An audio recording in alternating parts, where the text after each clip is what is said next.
LBSൻ്റെ first allotment publish ചെയ്തിട്ടുണ്ട്. പ്രത്യേകം ശ്രദ്ധിക്കുക, സി പാസ് അപ്ലൈ ചെയ്ത കുട്ടികൾ ശ്രദ്ധിക്കുക.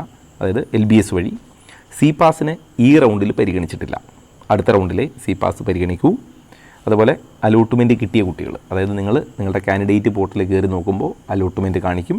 ആ അലോട്ട്മെൻറ്റ് ക്ലിക്ക് ചെയ്താൽ നിങ്ങൾക്ക് എവിടെയാണ് അലോട്ട്മെൻറ്റ് കിട്ടിയിട്ടുള്ളതെന്നറിയാം. അവിടുന്ന് നിങ്ങൾക്ക് വേണമെങ്കിൽ പ്രിൻ്റ് എടുത്തിട്ട് അലോട്ട്മെൻറ്റ് ലഭിച്ചതിൻ്റെ പ്രിൻ്റ് എടുത്തിട്ട് നിങ്ങൾക്ക് പേയ്മെൻറ്റ് സ്ലിപ്പ് ഉപയോഗിച്ച് ഫെഡറൽ ബാങ്കിൽ ചെയ്യാം, അല്ലെങ്കിൽ ഓൺലൈനായിട്ടോ നിങ്ങൾക്ക് ചെയ്യാം. അപ്പോൾ ഈ ടോക്കൺ ഫീ അടയ്ക്കേണ്ട സമയം ഓഗസ്റ്റ് 22 ഈ ടോക്കൺ ഫീ അടയ്ക്കണം. പ്രത്യേകം ശ്രദ്ധിക്കുക, ഫീസ് കൊടുക്കാത്തവർ, ഈ ടോക്കൺ ഫീ അടയ്ക്കാത്തവരുടെ അലോട്ട്മെൻറ്റ് നഷ്ടപ്പെടും. അവരുടെ ഈ അലോട്ട്മെൻറ്റും നഷ്ടപ്പെടും. ഇനിയുള്ള അലോട്ട്മെൻറ്റിൽ പരിഗണിക്കുകയില്ല.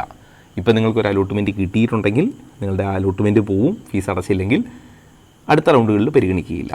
നേരെ മറിച്ച് നിങ്ങൾക്ക് അലോട്ട്മെൻറ്റ് കിട്ടി, നിങ്ങൾ ഫീ അടച്ചാൽ നിങ്ങളുടെ ഈ അലോട്ട്മെൻറ്റ് അവിടെ ഫിക്സായി അടുത്ത റൗണ്ടിൽ നിങ്ങളെ ഇതിൻ്റെ മേലെയുള്ള ഓപ്ഷൻസ് പരിഗണിക്കുകയും ചെയ്യും. ഇനി അലോട്ട്മെൻറ്റ് കിട്ടാത്തവർ നിലവിലൊന്നും ചെയ്യേണ്ടതില്ല. നിങ്ങൾക്ക് വേണമെങ്കിൽ രണ്ടാം ഘട്ടത്തിലേക്കുള്ള പുനഃക്രമീകരണം ചെയ്യാം. അലോട്ട്മെൻറ്റ് കിട്ടാത്തവരും അലോട്ട്മെൻറ്റ് കിട്ടിയവരുമൊക്കെ രണ്ടാം റൗണ്ടിൻ്റെ അലോട്ട്മെൻറ്റിൻ്റെ ഓപ്ഷൻ റീഅറേഞ്ച് ചെയ്യാം. ആ റീഅറേഞ്ച് ചെയ്യാനുള്ള സമയവും 22/8/2024 വരെയാണ്. ഇനി പുതിയതായിട്ട് കാസർഗോഡ് രാജീവ് ഗാന്ധി കോളേജിൽ BSLP കോഴ്സിൻ്റെ കൂടി ഓപ്ഷൻ കൊടുക്കാം. അപ്പോൾ ഇതുവരെ മുമ്പ് കൊടുക്കാത്തവരുണ്ടെങ്കിൽ അവർക്ക് ഈ ഓപ്ഷൻ വേണമെങ്കിൽ മേലേക്ക് കയറ്റി വയ്ക്കുകയും ചെയ്യാം. അപ്പോൾ ഈ ഓപ്ഷൻ പുതിയതായിട്ട് വന്നിട്ടുണ്ട്, ഇത് ആഡ് ചെയ്യാം. വേറെ കഴിഞ്ഞ റൗണ്ടിലുണ്ടായിരുന്ന ഒരു കോളേജും നിങ്ങൾക്ക് ആഡ് ചെയ്യാൻ പറ്റില്ല. ഇനി ചില കുട്ടികൾ ഇന്നലെ ഫസ്റ്റ് റൗണ്ട് വന്നപ്പോൾ, അതായത് 19-ാം തീയതി വന്നപ്പോൾ ടോക്കൺ ഫീ അടച്ചിട്ടുണ്ടാവും. അവരിനി ഫീ അടയ്ക്കേണ്ടതില്ല.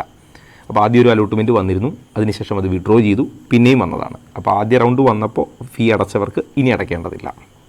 എൻട്രൻസ് സംബന്ധമായ വാർത്തകളും അപ്ഡേഷനുകളും ഏറ്റവും വേഗം ആധികാരികമായി അറിയാൻ സബ്സ്ക്രൈബ് ചെയ്യുക, ബെൽ ഐക്കൺ അമർത്തുക. ഈ വീഡിയോ മറ്റു സുഹൃത്തുക്കളിലേക്കും ഷെയർ ചെയ്ത് നൽകുക.